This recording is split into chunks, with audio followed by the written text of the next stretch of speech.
Hello, good morning, all of you.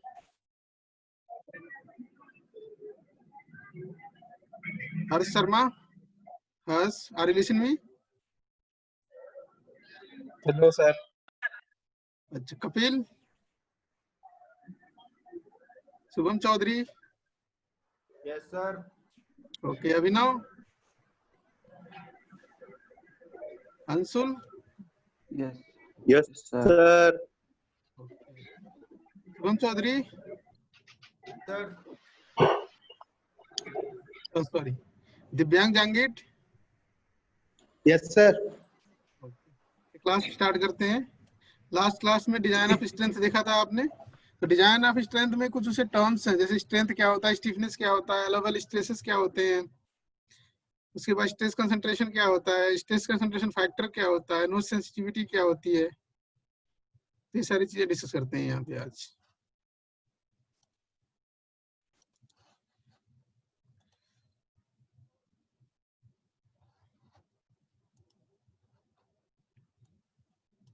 देखो strength लिखा हुआ है. Strength a measure of maximum load that can be placed on the material before it permanently deform or break. इसका meaning ये है कि किसी भी आप बीम पे अगर लोड रख रहे हो आप, तो बीम क्या होना चाहिए, फेल होना चाहिए. फेल किस कंडीशन तक होना चाहिए, परमानेंटली डिफॉर्म हो, उसमें प्लास्टिक डिफॉर्मेशन शुरू हो जाए, तो उसको कहते हैं स्ट्रेंथ. ठीक है ना. अ measure of maximum load that can be placed on the material before it permanently deform.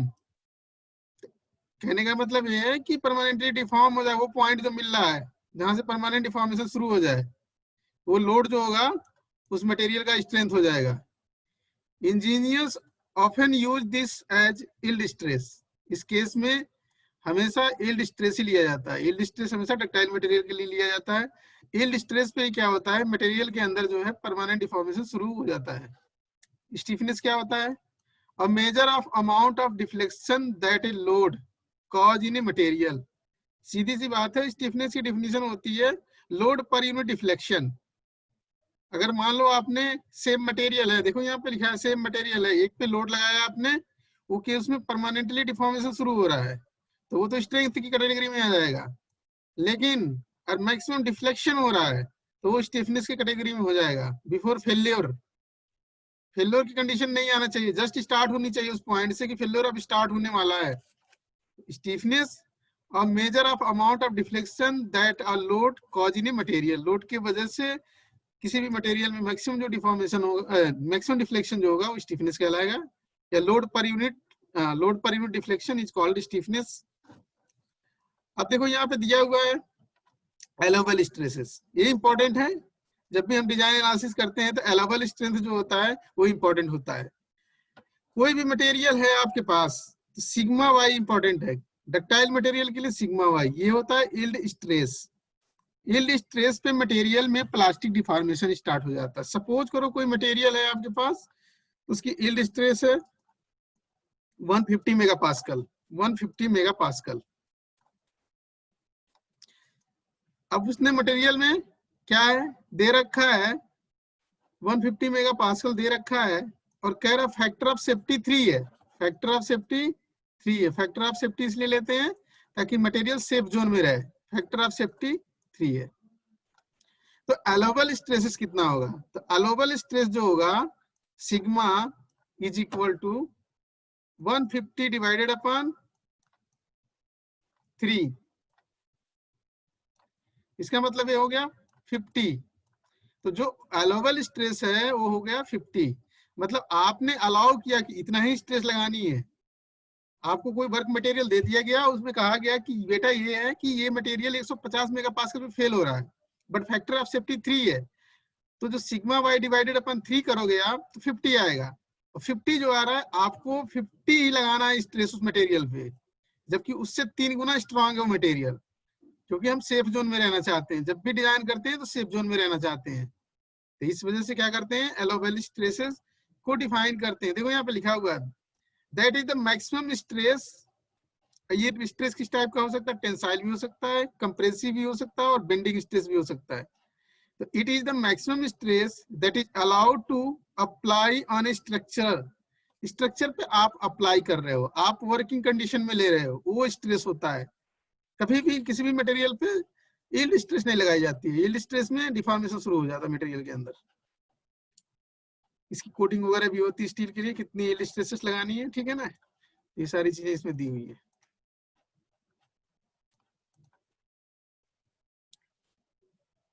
Factor of safety क्या होता है, वेरी इंपॉर्टेंट टॉपिक है ये, फैक्टर ऑफ सेफ्टी।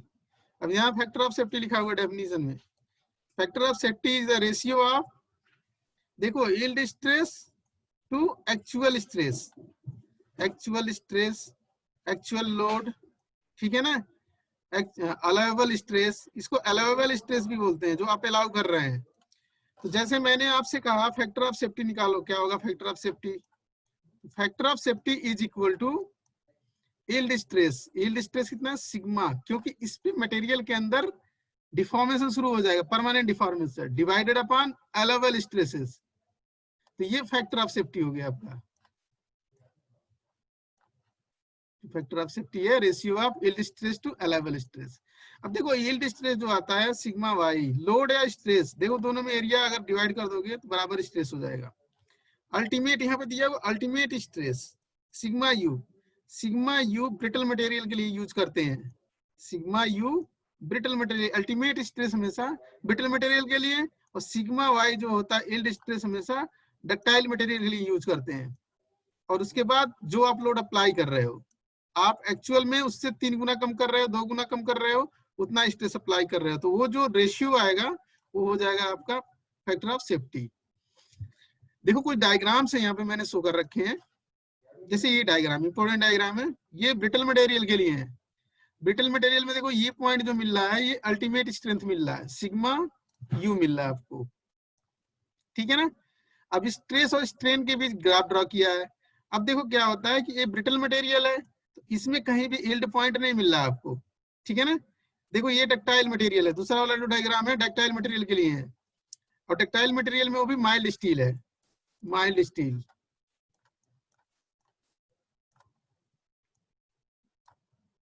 तो माइल्ड स्टील के लिए जब भी स्ट्रेस स्ट्रेन डायग्राम ड्रॉ करते हैं तो उसमें 2 यील्ड पॉइंट मिलते हैं, एक अपर यील्ड पॉइंट जो ये शो हो रहा है, और दूसरा लोअर यील्ड पॉइंट ये होता है।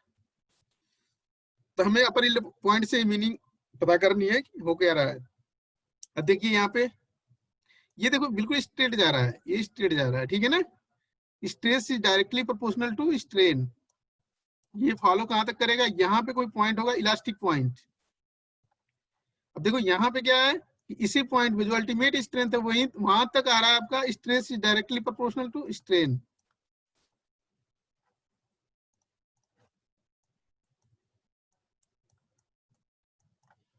इसमें जो अल्टीमेट स्ट्रेंथ है वहां तक पहुंच रहा है, stress directly proportional to strain, but यहाँ पे इलास्टिक पॉइंट तक पहुंच रहा है माइल्ड स्टील के लिए। अब देखो यील्डिंग की मीनिंग ही है प्लास्टिक डिफॉर्मेशन शुरू हो जाए, पूरा प्लास्टिक नहीं होता, कुछ परसेंट होता है प्लास्टिक डिफॉर्मेशन। ये देखो ये फ्रैक्चर पॉइंट है, डक्टाइल में फ्रैक्चर जब होगा तब अल्टीमेट आएगा, बट ब्रिटल में यहीं पे अल्टीमेट आ गया, इस पॉइंट पे ही आ गया अल्टीमेट।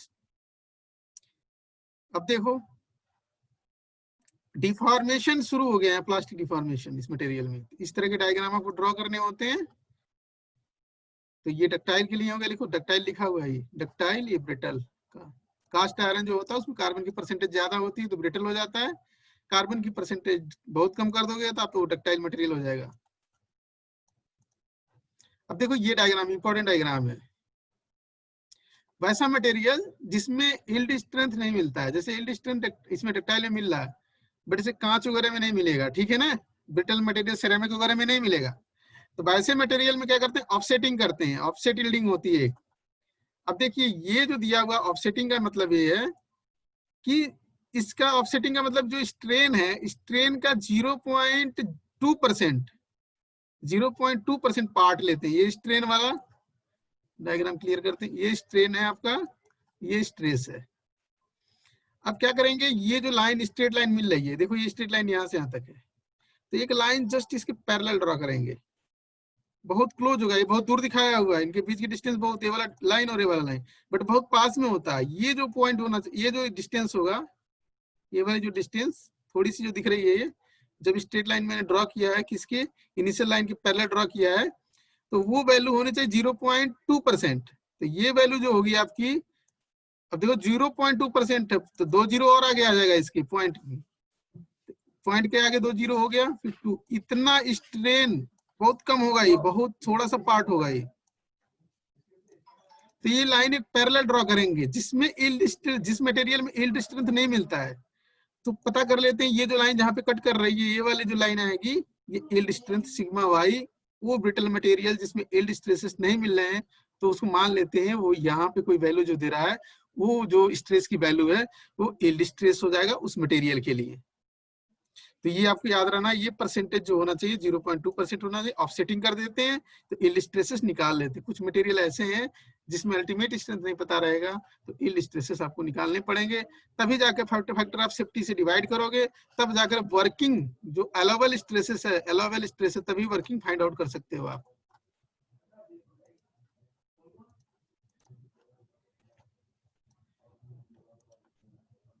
देखो कुछ यहाँ पे कुछ फार्मूलाज वगैरह मैंने लिख रखे हैं। Factor of safety, it is the defined as the ratio of maximum stress to working stress. तो फैक्टर ऑफ सेफ्टी का जनरल डेफिनेशन ये हो गया maximum stress to working stress या डिजाइनर स्ट्रेस, ठीक है ना। डिजाइनर का मीनिंग ये होता है जब भी वर्कपीस आप मार्केट में खरीदने जाते हो तो वर्कपीस पे बता देगा वो कि इतना ही लोड लगा सकते हो सर, इतना स्ट्रेंथ है इसकी, इससे ज्यादा नहीं लगा सकते। देखो डक्टाइल मटेरियल के लिए जो लिखा हुआ है, देखो सिग्मा वाई है, ऊपर मैक्सिमम सिग्मा वाई है, नीचे वर्किंग स्ट्रेस आ गया है। फिर ये तीसरा वाला जो फार्मूला है उसमें देखो अल्टीमेट ब्रिटल मटेरियल के लिए लिखा हुआ है यहाँ पे, और साथ साथ में वर्किंग स्ट्रेस भी आ गया है। तो इस तरह से फार्मूला लगा करके फैक्टर्स के बारे में पता कर लेंगे, सेफ्टी फैक्टर्स। किसी किसी मटेरियल में 6 भी होता है, किसी में 3 भी होता है, किसी में 2 भी होता है, किसी में 7, 8 जो भी लेना चाहते हो वैसे ले सकते हो आप। स्ट्रेस कंसंट्रेशन क्या होता है? देखो stress concentration is a location of an object where the stress is significantly greater than the surroundings.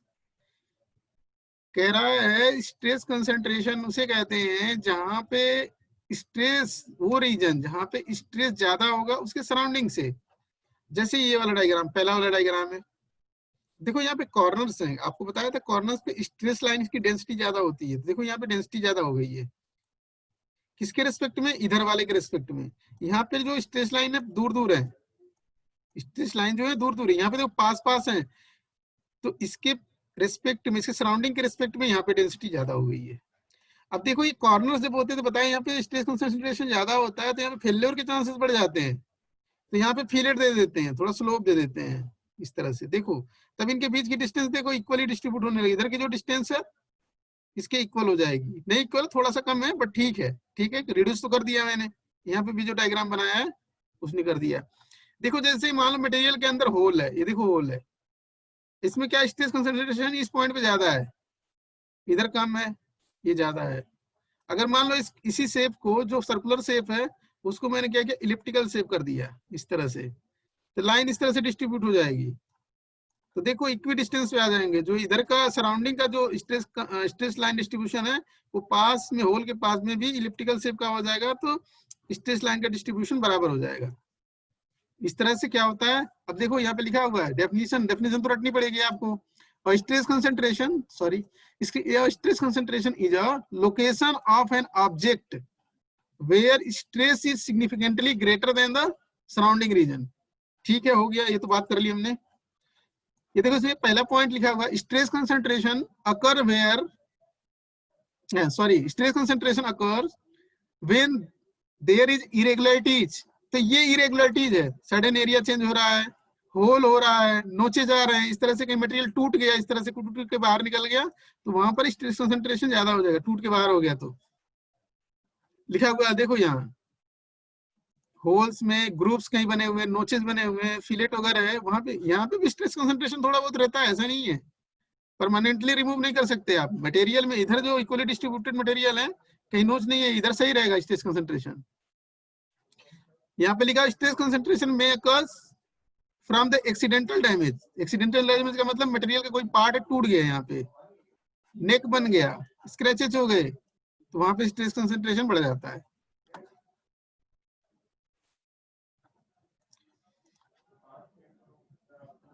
कुछ फार्मूलाज है, वैल्यूज फाइंड आउट करनी होती है, वैसे काम नहीं चलेगा, ठीक है ना। देखो स्ट्रेस कंसंट्रेशन फैक्टर क्या होता है, स्ट्रेस कंसंट्रेशन के बारे में जानेंगे। देखो स्ट्रेस कंसंट्रेशन वो रीजन है जहां पे सराउंडिंग के रिस्पेक्ट में स्ट्रेसेस बढ़ जाते हैं, वो रीजन है जहां पे सराउंडिंग के रिस्पेक्ट में स्ट्रेस बढ़ जाता है। अब करना क्या है आपको, उसको कैसे रिमिडाइज करते हैं, तो जो कॉर्नर्स मिलते हैं, सडन चेंजेस एरिया मिलते हैं, वहां पे स्लोप दे देते हैं, फिलेट दे देते हैं, स्मूथ बना देते हैं, ये मिटिगेट करते हैं उससे, मतलब उसको रिमूव किया जाता है, उसे हटाया जाता है, उसको कम किया जाता है, तो मिटिगेशन भी आता है। What is the mitigation? अब देखो स्ट्रेस कंसंट्रेशन फैक्टर क्या है, stress concentration factor is the sigma max divided upon sigma. पहले इस पे फोकस करना, ये है क्या। अब सिग्मा मैक्स कब होगा, सिग्मा मैक्स तब होगा जब मान लो इस प्लेट में ये होल नहीं है, ये वाली होल नहीं है, ये भरी हुई है पूरी, तब फोर्स लगाओगे देर से टूटेगा, तो सिग्मा मैक्स हो गया। उसके बाद नोचेज बना दिए, होल बना दिए, तब स्ट्रेस लगाएंगे, तब स्ट्रेस सिग्मा लगा है, जब नोच बनाया है तो सिग्मा। तो विदाउट नोच की जो स्ट्रेस लग रही है और विद नोच की स्ट्रेस लग रही है, उनका जो रेशियो है उसी को स्ट्रेस कंसंट्रेशन फैक्टर कहते हैं। अब इसका फार्मूला एक और है, ज्योमेट्रिकल फार्मूला देखो यहाँ पे 1 + 2 टाइम्स इन ब्रैकेट a/b। देखो ऊपर वाला जो पोर्शन ए दिया हुआ है वो कोई भी होल या नोच होगा उसकी लेंथ होगी, और लेंथ हमेशा बड़ी होती है, ठीक है ना, विड्थ से, ध्यान रखना। तो जो बड़ी पोर्शन है, जो बड़ी साइज है होल की, वो ऊपर रहेगी। देखो 2a दिया हुआ, इसका हाफ है, ठीक है ना, और इसका भी हाफ, जो विड्थ है देखो इधर विड्थ, तो इसका हाफ हो जाएगा। तो इस तरह से आप निकाल सकते हो। सपोज करो ये सर्कुलर हो गया, तो a = b हो जाएगा, तो स्ट्रेस कंसंट्रेशन फैक्टर k 3 हो जाएगा आपका, k की वैल्यू 3 के इक्वल हो जाएगी। a की वैल्यू b के इक्वल होने का मतलब है ये सर्कुलर हो गया, ये वाला सर्कुलर हो गया।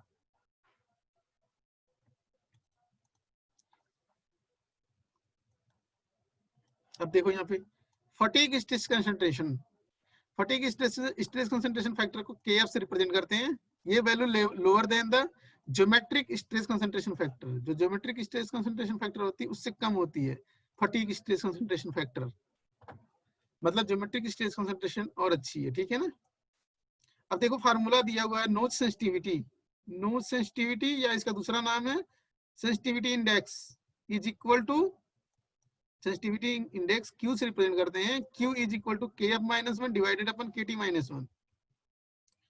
अब इसमें लिखा हुआ है, अगर सपोज करो Q की वैल्यू 0 हो गई, ये वैल्यू 0 हो गई, तो kt-1 0 हो जाएगा, kf की वैल्यू 1 हो जाएगी। देखो kf की वैल्यू 1, तो kf 1 होगा, मतलब ये वैल्यू ज्यादा देगा, तो फटीग स्ट्रेस कंसंट्रेशन फैक्टर का कोई इफेक्ट नहीं है इसमें। सपोज करो आपने Q की वैल्यू 0 कर दी, तो ये आ गया आपका kf = 1, Q की वैल्यू 1 कर दी, Q की वैल्यू 1 कर दी, तो kt-1 = kf-1, तो kt = kf हो जाएगा।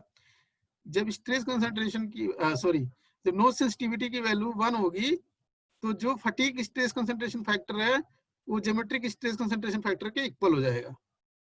ये चीज इसमें दिया हुआ है। अब Q की वैल्यू हमेशा 0 से 1 तक वेरी करती है, ठीक है ना, ध्यान रखना आप। अब देखो क्यों करती है, ये केवल kf की वैल्यू जो है हमारी कम है, किससे, kt से, तो ऊपर की संख्या ज्यादा है, ये टोटल संख्या सॉरी नीचे की संख्या ज्यादा है, ये वैल्यू ज्यादा है इसलिए नीचे की संख्या ज्यादा हो जाएगी, ऊपर की संख्या कम हो जाएगी। तो मान लो आप 3/5 करते हो, नीचे की संख्या ज्यादा है ऊपर की संख्या कम है, तो ये 1 से कम वैल्यू आएगी, 0.6 आएगी। इसी वजह से कह रहा है Q varies from 0 to 1। Attendance लगा दो आप, सारे लोग अटेंडेंस लगाओ, अटेंडेंस लगाइए आप। तो देखो फटीग फेल्योर क्या होता है। देखो जब भी फटीग की बात करते हैं तो वहां पे साइक्लिक लोडिंग आएगी, ठीक है ना, साइक्लिक लोडिंग की बात करेंगे। तो यहाँ पे साइक्लिक स्ट्रेसेस लिखा हुआ है, साइक्लिक लोडिंग की वजह से साइक्लिक स्ट्रेसेस हो, रिपीटेड स्ट्रेस भी हो सकता है, ठीक है ना, रिपीटेड लोडिंग भी हो सकती है। साइक्लिक इंपॉर्टेंट है, साइक्लिक याद रखना है, भूलेगा नहीं। तो लिखा हुआ है यहाँ पे fatigue failure is defined as the tendency of material to fracture by means of progressive brittle cracking under cyclic loading. कोई भी मटेरियल है उसकी टेंडेंसी है कि उसमें फ्रैक्चर हो जाए, प्रोग्रेसिव फ्रैक्चर हो जाए। प्रोग्रेसिव का मीनिंग भी बताता हूं मैं आपको भी। प्रोग्रेसिव फ्रैक्चर हो जाए ड्यू टू साइक्लिक लोडिंग और अल्टरनेट लोडिंग, ठीक है ना। अब देखो फटीग के केस में हमेशा साइक्लिक लोडिंग आएगी। साइक्लिक लोडिंग के वजह से मटेरियल के अंदर जो क्रैक इनिशिएट हो जाएगा उसे फटीग फेलियर कहते हैं। अब फटीग क्रैक इनिशिएट होने से फेलियर नहीं होता है। मटेरियल में अगर क्रैक हो रहा है तो चलता रहता है कुछ दिन तक, ठीक है ना, जब तक वो फटीग पूरे जो क्रैक है पूरे सरफेस पे फैल ना जाए, प्रोपेगेट ना हो जाए। तो 3 स्टेजेस यहाँ पे लिखे हुए हैं, 3 स्टेजेस ऑफ फटीग फेलियर। पहला क्रैक इनिशिएशन, जब साइक्लिक लोडिंग बढ़ गई, ज्यादा दिन भी हो गया, चलते चलते कोई भी शाफ्ट है उसमें फेलियर की कंडीशन स्टार्ट हो रही है। जब स्टार्ट होगी तो पहला मॉलिक्यूल क्या होगा, आपका ब्रेक होगा, टूटेगा, उसमें क्रैक इनिशिएट होगा। अब वहां पे क्रैक होने के बाद क्या होगा, वो देखो तो क्रैक इनिशिएशन उसे बोलते हैं। पहला मॉलिक्यूल फ्रैक्चर हो रहा है, इसमें मतलब क्रैक इनिशिएट हो रहा है, ब्रेक हो रहा है पहला मॉलिक्यूल, क्रैक इनिशिएट हो रहा है। अब वो पहला मॉलिक्यूल जब क्रैक इनिशिएट होगा तो वो एनर्जी वहां पे जो होगी वो दूसरे मॉलिक्यूल को भी क्या करेगी, ट्रांसफर कर दी, दूसरा मॉलिक्यूल भी क्या होगा, क्रैक हो जाएगा, तीसरा चौथा पांचवा हो जाएगा। तो क्रैक प्रोपेगेट करने लगा, चार एक मॉलिक्यूल से लेकर दूसरे मॉलिक्यूल पे पहुंच गया, ठीक है ना, दूसरे से तीसरे पहुंच गया। अब वो क्या हो गया, पूरे मॉलिक्यूल पे पहुंच जाएगा तो क्या होगा, वो सरफेस फेल हो जाएगा, वो मटेरियल फेल हो जाएगा। तो जो भी फ्रैक्चर की कंडीशन आती है वो पूरे सरफेस पे, पूरे लाइन जो मटेरियल की है उस पे क्या होगा, क्रैक प्रोपेगेट हो जाएगा, तो मटेरियल क्या हो जाएगी, फेल हो जाएगी। हाँ हेलो हार्दिक, हाँ हेलो, ऑडियो ऑफ करो आप लोग। हाँ हेलो हेलो, आप चैट बॉक्स में क्वेश्चन लिखिए, ठीक है ना, चैट बॉक्स में क्वेश्चन लिख दीजिए, कोई डिस्कस हो जाएगा। वैसे बोलो आप, किसी को कोई दिक्कत हो तो ये 3 स्टेजेस है। हाँ हाँ हेलो, चलो ठीक है। 3 स्टेजेस ऑफ फटीग फेलियर। अब इसमें क्या करते हैं, एसएन कर्व ड्रॉ करते हैं। एसएन कर्व स्टील के लिए है, ठीक है ना। अब देखिए इस कर्व की टेंडेंसी क्या है, फटीग फेलियर, एक बार और ध्यान रखना है, फटीग फेलियर हमेशा किसमें आएगा, मैक्सिमम क्या होता है कि ब्रिटल मटेरियल के केस में आता है, ठीक है ना, ब्रिटल मटेरियल। देखो यहाँ पे एसयूटी लिखा हुआ है, ultimate tensile strength. Ultimate tensile strength किसके लिए होगा, ब्रिटल, ठीक है ना। अब देखिए यहाँ पे एक इंपॉर्टेंट पैरामीटर सिग्मा ई लिखा हुआ है, ये सिग्मा ई है। इंड्योरेंस स्ट्रेस लिखा हुआ है, या इंड्योरेंस लिमिट भी बोलते हैं इसे। कोई भी मटेरियल रन कर रहा है, सपोज करो 1500 आरपीएम पे, 4000 आरपीएम पे, 6000 आरपीएम पे, अगर इंड्योरेंस लिमिट के नीचे, ये जो लिमिट दी है इसके नीचे अगर आप कितना भी नंबर ऑफ साइकिल दे दो उसे, तो मटेरियल कभी फेल नहीं होगा। देखो कभी फेल नहीं होगा। जैसे इंड्योरेंस लिमिट के ऊपर जाएगा वैसे मटेरियल फेल होना शुरू हो जाता है। कोई फेलियर का जो ये प्लस साइन बना है, फेलियर का कंडीशन है। तो कोई भी जो मटेरियल हमारा यूज हो रहा है, ठीक है ना, साइक्लिक लोडिंग के लिए, अगर वो मटेरियल इंड्योरेंस लिमिट के नीचे काम कर रहा है और नंबर ऑफ साइकिल आप बढ़ाते जाओ, 1000 देखो 10⁻7 तक बढ़ा दिया इसने, इनफाइनाइट नंबर ऑफ साइकिल बढ़ा दोगे तो मटेरियल कभी फेल ही नहीं होगा। जैसे इंड्योरेंस लिमिट की वैल्यू बढ़ जाएगी थोड़ी बहुत भी, इस लिमिट है ये लिमिट, तो क्या होगा, मटेरियल फेल हो जाएगा। तो ये देखो दो चीजें, ये इनफाइनाइट लाइफ का डायग्राम इधर दिया हुआ है, इनफाइनाइट इंड्योरेंस लिमिट के नीचे अगर मटेरियल पे कितने नंबर ऑफ साइकिल बढ़ाओगे तो इनफाइनाइट लाइफ हो जाएगी, वो मटेरियल फेल ही नहीं होगा। बट इंड्योरेंस लिमिट से जस्ट ऊपर करोगे तो मटेरियल में फेल होने के चांसेस बढ़ जाते हैं। अब ये लो साइकिल फेल्योर है, ये हाई साइकिल फेल्योर है, ठीक है ना। तो ये डायग्राम आपको याद होनी चाहिए। ये अल्टीमेट टेंसाइल स्ट्रेंथ है, अल्टीमेट टेंसाइल स्ट्रेंथ पे हमेशा मटेरियल फेल होता है। अभी मैंने स्ट्रेस स्ट्रेन डायग्राम में ब्रिटल और डक्टाइल दोनों में अल्टीमेट टेंसाइल स्ट्रेंथ पे मटेरियल ब्रेक हो जाता है। और फटीग फेलियर के 3 स्टेजेस हैं, ये क्रैक इनिशिएशन, क्रैक प्रोपेगेशन और फ्रैक्चर।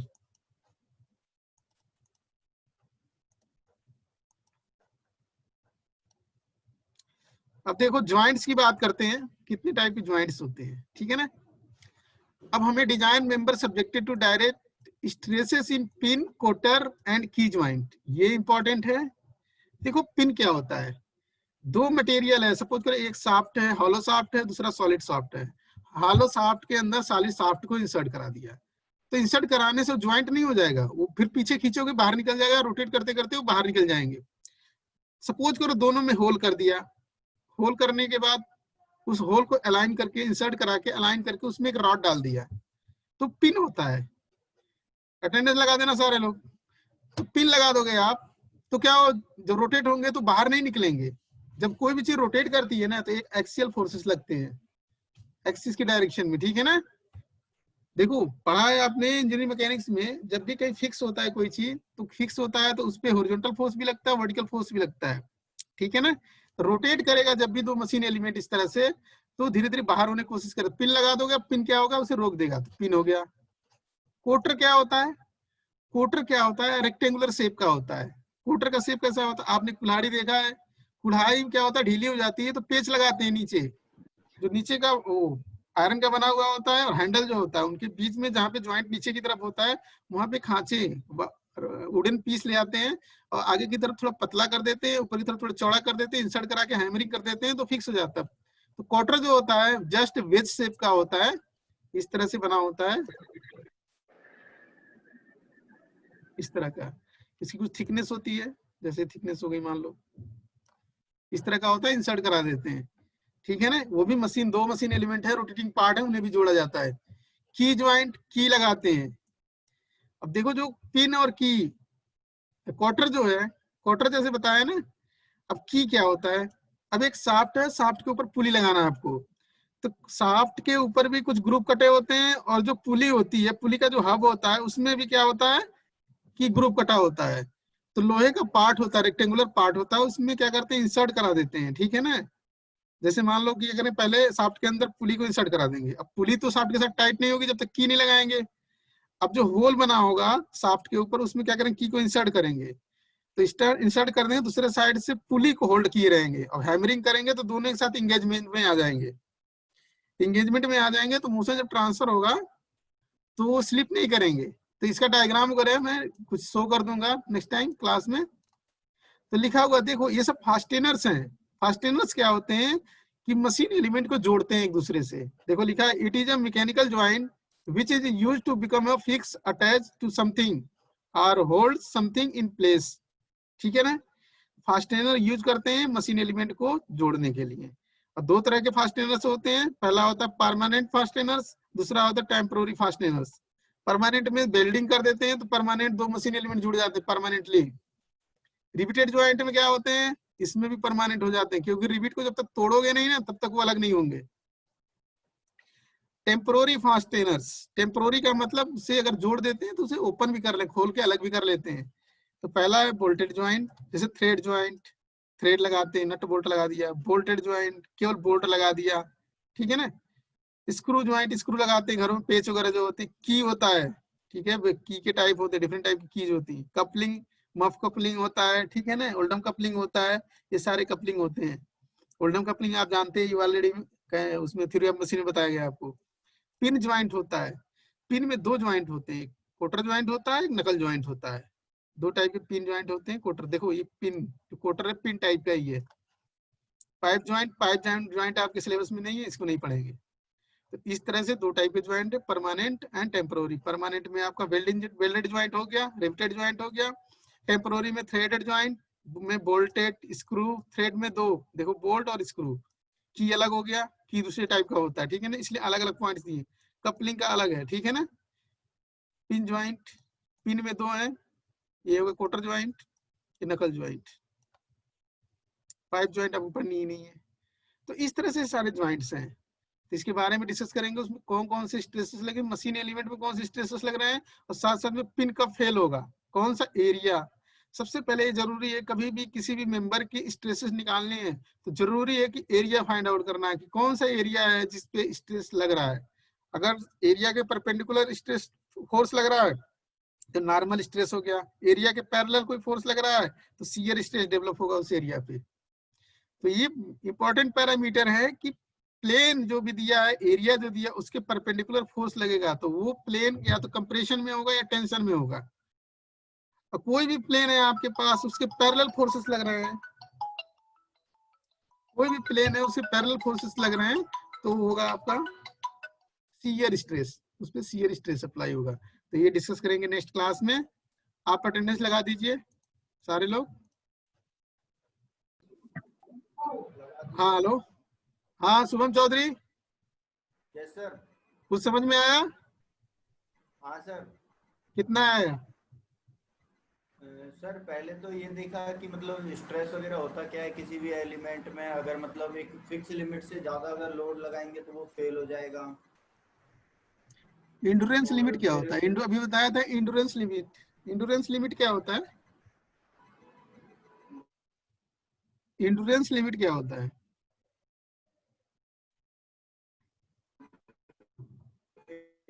ये स्ट्रेस का लेवल है ब्रिटल मटेरियल में, जिसपे साइक्लिक लोडिंग लगती है, उसके नीचे अगर लोड लगाते हैं, नंबर ऑफ साइकिल को इंक्रीज करेंगे तो मटेरियल फेल नहीं होगा। स्ट्रेस ही है, लिमिट क्या है? स्ट्रेस लेवल की लिमिट है वो सर ब्रिटल फटीग मटेरियल होता की। है ना वो तो। हाँ, और अल्टीमेट टेंसाइल स्ट्रेंथ क्या होता है? अल्टीमेट टेंसाइल स्ट्रेंथ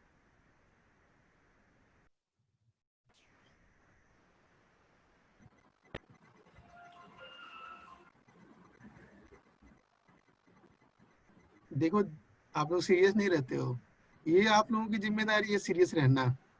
नहीं रहते हो तो इसका एग्जाम कहते हैं ना, एग्जाम में भुगतते हैं।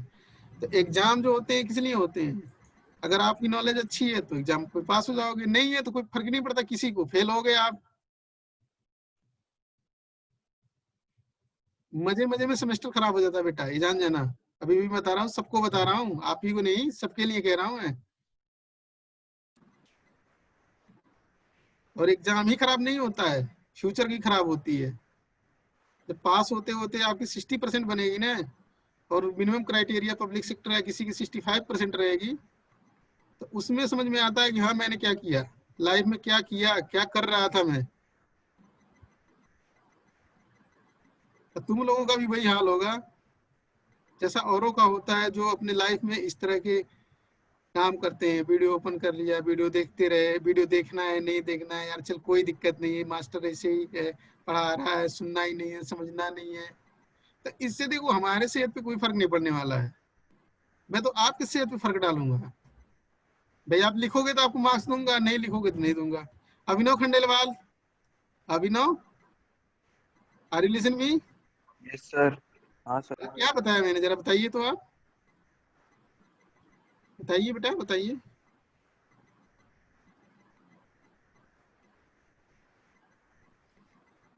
सर एक तो आपने सेफ्टी वाले बताया था, सेफ्टी फैक्टर वगैरह। पहले स्लाइड में स्टार्टिंग में मैंने क्या डिस्कस किया था? मेन पॉइंट तो तुम समझे नहीं, जो स्लाइड शो कर देता हूँ वो स्लाइड बताने लगते हो। पहले तो मैंने ये बताया था फैक्टर ऑफ सेफ्टी, मान लो फैक्टर ऑफ सेफ्टी बाद में बता दो। फैक्टर ऑफ सेफ्टी होता क्या, पहले ये बताओ मुझे। आप बताओगे तभी दूसरे सुनेंगे, तभी समझ में आएगा उनको फैक्टर ऑफ सेफ्टी क्या है।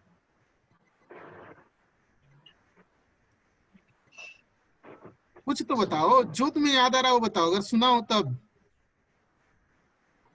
सर इसमें आपने वो ब्रिटल, डक्टाइल और ऑफसेट ऑफसेट हाँ, सी ब्रिटल के और बारे में डक्टाइल बताया के था। लिए strength of factor of safety, component था, स्ट्रेस इन द कंपोनेंट था, द एक्चुअल स्ट्रेस का लोड एक कितना कंपोनेंट। ले सकता है, और उसके बारे में कि सेफ्टी रहती है मटेरियल की नहीं, कि फैक्टर कितने ऑफ पे जाके सेफ्टी इज ब्रेक होगा। Defined as the ratio of maximum stress to working stress. Maximum stress जो होगा ना वो यील्ड स्ट्रेस होगा डक्टाइल के केस में, और ब्रिटल के केस में अल्टीमेट होगा, डिवाइडेड अपॉन वर्किंग। वर्किंग का मतलब हम वर्किंग अलाउ कर रहे हैं स्ट्रेस। कि नहीं लगाना है, ठीक है ना। अलाउ अच्छा। 3 गुना से, जैसे मान लो 400 है ना किसी का मेगा पास्कल, तो मान लो फैक्टर ऑफ सेफ्टी 4 से डिवाइड करेंगे तो 100 आएगा।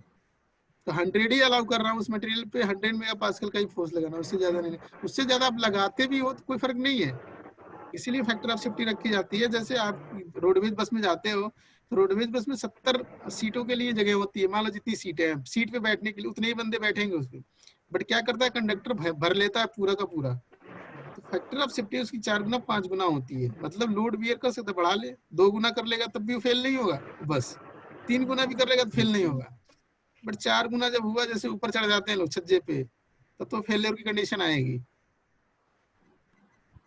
फैक्टर ऑफ सेफ्टी इसलिए रखा जाता है कि सेफ जोन में रहे, पब्लिक भी सेफ। क्योंकि डिजाइन इंजीनियर क्या करे, कोई मटेरियल डिजाइन करेगा तो ऐसा तो नहीं ये टूट जाए। स्ट्रेंथ क्या होता है, स्ट्रेंथ बताइए आप। अब Vitthal Vithal are listen me? चलिए ठीक है, क्लास ओवर हो गई। आप लोग थोड़ा सा पढ़ने की कोशिश कीजिए, नहीं तो अभी स्पीड मेरी बहुत तेज है, ठीक है ना? अभी स्पीड के बारे में पता नहीं है आपको।